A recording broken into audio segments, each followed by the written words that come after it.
It's a matter of national security.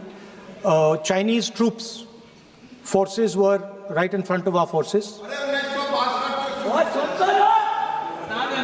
Chinese forces, our forces had taken Kailash Ridge, sir, in eastern Ladakh.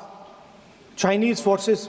अध्यक्ष महोदय, मैं व्यवस्था चाहता हूँ कि ये जो बात जो नेता प्रतिपक्ष कह रहे हैं, यह इसकी जानकारी उनको कहाँ से प्राप्त हुई है, इसके आधार क्या है, मैं जानना चाहता हूँ।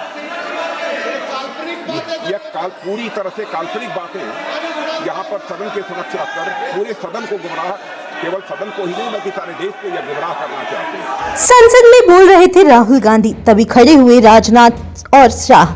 फिर जो हुआ, लोकसभा में विपक्ष के नेता राहुल गांधी के एक बयान पर लोकसभा में भारी हंगामा हो गया।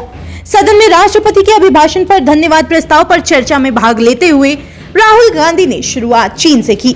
उनके बयान पर रक्षा मंत्री राजनाथ सिंह और गृह मंत्री अमित शाह ने आपत्ति जताई। इसके बाद संसद में जोरदार हंगामा हो गया। दरअसल कांग्रेस सांसद राहुल गांधी ने कहा कि भारतीय सीमा में चीनी सेना दखल दे रही है, चीनी टैंक्स सीमा में दाखिल हो रहे हैं। राहुल गांधी ने डोकलाम पर आर्मी चीफ नरवाल की किताब को कोट करते हुए बोलना शुरू किया, जिसके बाद हंगामा हो गया। रक्षा मंत्री राजनाथ सिंह और गृह मंत्री अमित शाह अपनी सीट से तमतमाकर खड़े हो गए। उन्होंने आपत्ति जताई और कहा कि बिना छपी पुस्तक का जिक्र नहीं किया जा सकता। बता दें, इस पर राहुल गांधी ने कहा कि उनका सोर्स भरोसेमंद है और इसमें एक पूर्व आर्मी जनरल के अप्रकाशित संस्मरणों को कोट शामिल किया गया है। राहुल गांधी के इतना कहते ही रक्षा मंत्री राजनाथ सिंह और फिर गृह मंत्री अमित शाह बार बार अपनी सीट से खड़ा हुए और उनके दावे को खारिज करने लगे। इसके बाद भी नेता प्रतिपक्ष ने कहा कि इसमें ऐसा क्या है जिससे सरकार इतनी असहज हो रही है।